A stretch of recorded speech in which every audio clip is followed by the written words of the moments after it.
जी हाँ, यह एक गंभीर समस्या है कि स्कूल के मध्याह्न भोजन में चींटियां दिखाई दी और सब्जियां फेंक दी गईं।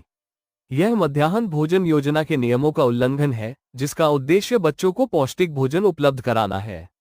यह मामला जनपद शिक्षा केंद्र किरनापुर के प्राथमिक स्कूल मडकापार की है। बात तो छोटी सी है, किंतु समस्या गंभीर है। मध्याह्न भोजन योजना, जिसे अब प्रधानमंत्री पोषण योजना के नाम से जाना जाता है, का मुख्य उद्देश्य बच्चों को स्कूल में मुफ्त में पका हुआ भोजन उपलब्ध कराना है, ताकि वे कुपोषण से बच सकें और उनकी शिक्षा में सुधार हो सके।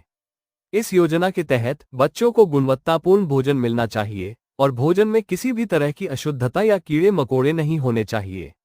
जब स्कूल के मध्याह्न भोजन में चींटियां दिखाई देती हैं, तो ये दर्शाता है कि भोजन को ठीक से नहीं रखा गया है या भोजन बनाने की प्रक्रिया में स्वच्छता का ध्यान नहीं रखा गया है। इसके अलावा सब्जियों को फेंकना भी एक बड़ी समस्या है, क्योंकि इसका मतलब है कि बच्चों को पर्याप्त पोषण नहीं मिल रहा है। सबसे बड़ी यह चौंकाने वाली बात है कि जब तेल में चींटियां थी तो सब्जी और दाल पक गए और बस बच्चों को परोसा जा रहा था। जब किसी ने देखा सब्जी और दाल में चींटियां दिखाई दी गई। सूत्र बताते हैं कि परोसे समय देखा तो कहा गया तो चींटियां नहीं, ये तो जीरा है। जब स्कूल से बाहर चींटियां खाने में परोसे जाने वाली खबर फैलने लगी तो स्कूल शिक्षिका एवं समूह महिलाओं द्वारा फेंके जाने एवं दूसरी सब्जी बनाए जाने की बात कही गई।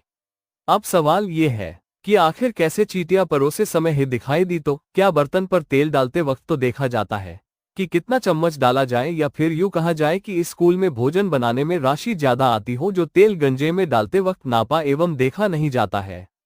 आप देख सकते हैं किस तरह बेपरवाह होकर बच्चों के जिंदगी के साथ खिलवाड़ किया जा रहा है। ओ यही गरीब के बच्चे हैं, ना कि कोई पैसों वाले के, ना ही सरकारी विभाग के। अगर खाने में बच्चों परोसा जाता तो आज 30 से 35 बच्चों की हॉस्पिटलों के बिस्तारों में देखा जाता। आखिर बच्चों के गरीब माता पिता कहां से लाते पैसे और इलाज करते? यह एक सवाल है संकुल के निरीक्षण अधिकारी और शिक्षा केंद्र किरनापुर की है। बात छोटी सी नहीं, गंभीर समस्या और खबर बड़ी है।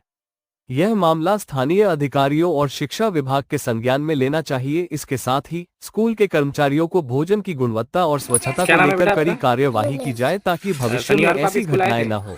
हालांकि ये देखना होगा कि क्या मिला था आपको प्राचार्य, खाने में? शिक्षिका एवं निरीक्षण अधिकारी पर तो कार्यवाही दाल में की क्या था? जाएगी या फिर दाल कागज में में गोलमोल जवाब देखा बंद कर दिया जाएगा। चीटी थी। दाल दाल फिर डबल से बनी। दाल डबल से बनी फिर? हाँ। क्या नाम है आपका? रुक्माबाई नेवारे, कौन गाँव रहते हैं? मड़का पास। ये आपके प्राथमिक शाला है, यहाँ पर आपके बच्चे पढ़ते हैं? हाँ सर, कौन सी क्लास में आपका पहले में। बेटा है? हाँ यहाँ पर शनिवार को शिकायत मिली थी कि चींटियाँ निकली थी खाने में, क्या हाँ निकली थी। चींटी नहीं निकली थी? हाँ तो फिर वो खाना, वही खाना नहीं खिलाया? खिलाए, दूसरी दाल बनाया और खिलाए। अच्छा, तो जब खाना देखा गया कि चींटी दाल में थी, चावल में थी, किस चीज़ में थी? चावल में भी नहीं थी, दाल में थी और सब्जी में थी। दाल और सब्जी दोनों में? यहाँ पर जब चींटी निकली थी तो वो आंगनबाड़ी में गए थे बच्चे तो देखे थे अपन, अच्छा, और फिर यहाँ भी देखे। यहाँ समूह खाना बनाता है क्या? हाँ अच्छा, टीचर लोग ध्यान नहीं देते ऐसे खाना सही बनता है नहीं बनता? देते हैं ना सर। फिर कैसे चींटी निकल गई इतना अब वो बड़ी? दाल तेल में रही होगी तो कौन जानता है। मेरा परिचय, मैं अर्चना भौतिकर, प्राथमिक शिक्षक, शासकीय प्राथमिक शाला मड़कापार। मैम, जैसे कि अभी बता रहे बच्चे, शनिवार के दिन खाना बना था, सिर्फ दाल बनी थी और दाल में चींटियाँ निकली थी और सब्जी में भी, ग्रामीण बता रही है सब्जी में भी चींटियाँ। बच्चे नहीं देंगे, जवाबदारी है मेरे, तो ध्यान तो तो देंगे। फिर चींटियाँ निकल गई और बच्चे दाल में भी चींटी निकली बोल रहे, फिर ऐसे कंडीशन में? सर, एमडीएम की छुट्टी होने के पहले पता चला कि मतलब चींटी है करके, तो हमने देख के अलग करवा के दूसरा खाना बनवाया। और यहाँ पर अभी चूल्हे में